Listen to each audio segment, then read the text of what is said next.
This video is proudly sponsored by Newtype. Tools, accessories, model kits, these guys have it. Hop over to newtypeshq.com and use promo code Otaku for 10% off on your next purchase.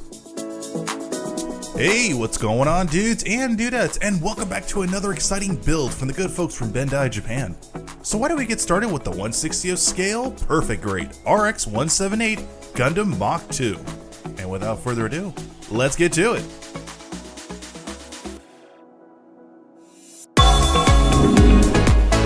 Welcome back, my dudes and dudettes, to another exciting build of the perfect grade lineup from Bandai, Japan. So, a couple years back, I remember building the RX 78-2 Gundam, and I absolutely loved that perfect grade. But the one thing I felt that was lacking was a decent interframe, and thus I built the GPO perfect grade a couple years ago. Fantastic interframe, great room to do some custom installation of LED lights, but I felt that the interframe just needed a bigger oomph.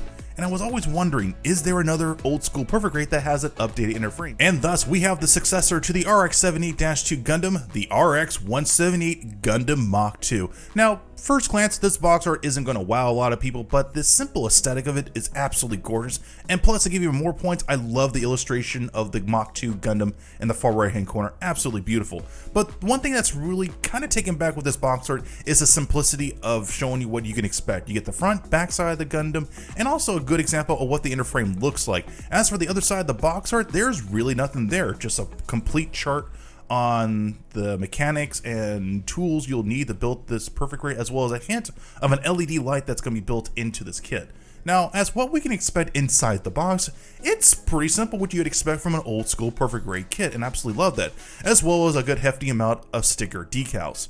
Now, comparing these sticker decals to the original two perfect grades I built many years ago, this is probably the most I've seen from an old school perfect grade, which is very welcoming because you just don't want to do a straight up build when you get these kits. You want to add a little bit more depth and feel, so I give a lot of credit to Bandai for taking the next step further for these builds.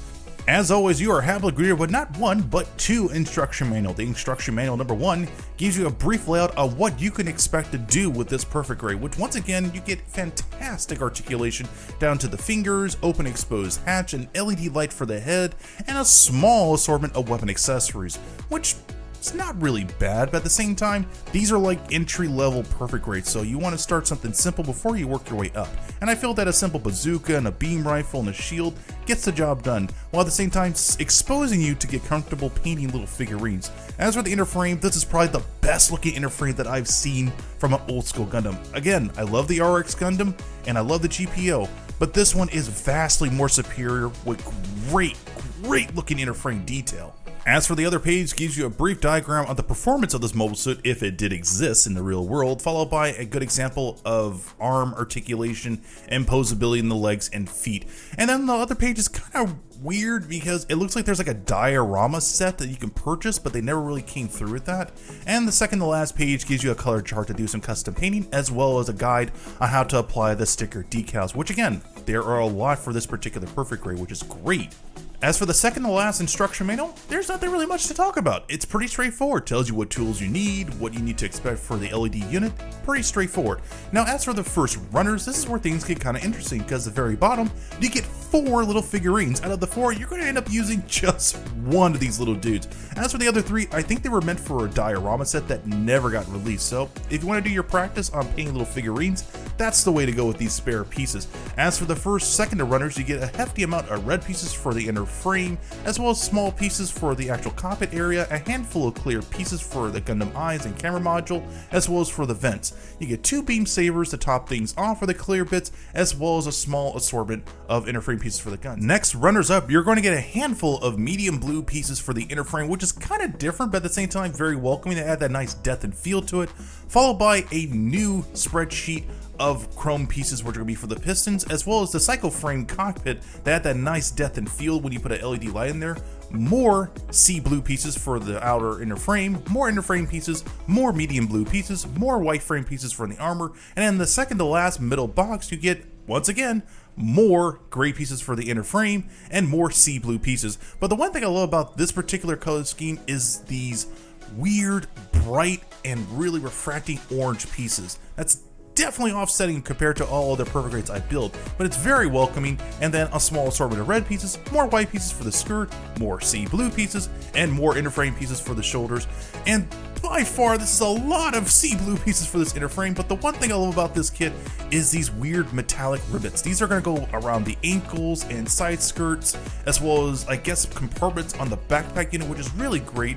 And you're going to get, once again, a handful of micro screws. So these are what you'd expect from an old school Perfect Grade, which I love. And last and finally is the LED unit for this particular Gundam. It's not in a small little compartment, it's actually going to be routed to the eyes and the cockpit area. As for where you're going to turn the LED light on, there's actually going to be a switch in the backpack unit which you can toggle left and right. This is definitely a big step up from the other two Perfect Grades.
So in this next process, I'm taking what I learned from the GPO Perfect Grade a couple years back to what I'm going to do for this Perfect Grade. So I always wanted to illuminate LED lights through the shoulder blade, but when I tried doing that, the plastic itself was a little bit more denser to the point where it wasn't refracting the light the way I wanted. So the next alternative was to actually drill in these small little pinholes, at least 3, to groove it out to the point where I can actually use an X-Acto blade to cut a perfect square out. I remember this method being used a lot when my father used to build model kits back in the day, and I'm going to apply that technique onto this one to make it really work.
my dudes and dudettes, as this video is wrapping up, I want to share with you guys my thoughts and impressions about this model kit. So let's talk about the bads and get them out of the way. So there are some small problems when it comes to articulation, especially areas around the leg where the joints don't quite stiffen up enough to the point where it keeps the kit in a locked pose. So you have to be very, very careful when you're using a micro Phillips head screwdriver when you're tightening up those areas. You tighten up too much, you're going to end up stripping the plastic, and then you're going to be left with a gimp leg. I didn't have that happen to me, but I've had that happen to me in other projects I've done in the past. Another part that's very crucial, which I highly recommend you dudes and dudettes pay very close attention, is working with the two variations of micro screws. So one is smaller than the other one's slightly longer, one's slightly more thicker, but the instruction manual vaguely explains it, so you have to be very close attention because I had problems trying to find the right kind of micro screw for the shoulder. It was the exact same size, but it didn't have the right kind of width to it. Fortunately enough for me, I know how to work with these problems, but for an individual that wants to do a straight up build, pay very close attention when you're using these micro screws because you're going to end up making more mistakes down the road. So that pretty much wraps up the negatives. As for the positive, this kit has a killer inner frame, probably the best I have seen in any old school perfect grade, followed by a great articulation with the hands, elbows, knees, and feet. Beautiful, absolutely beautiful. And to add that added bonus of adding two LED lights for the head and for the cockpit area, mwah, beautiful, absolutely beautiful. Color separation, on the other hand, is definitely different. It's a little bit more on the stealth category, but it's still really, really nice and welcoming. And overall, my experience with this kit, I just want to build one more old school perfect grade, and luckily enough for me, there's one more out there that I will be tackling before the year is over. And thus, we have reached the end of this video, and I want to say thank you guys so much for taking the time to watch this hour-and-a-half video. As you can clearly see here, I had a lot of fun working on this project. A big thank you to new subscribers, and a big thank you for people who like and share these videos. It helps the channel out tremendously. And as always, I will see you dudes and dudettes on the next video. Later.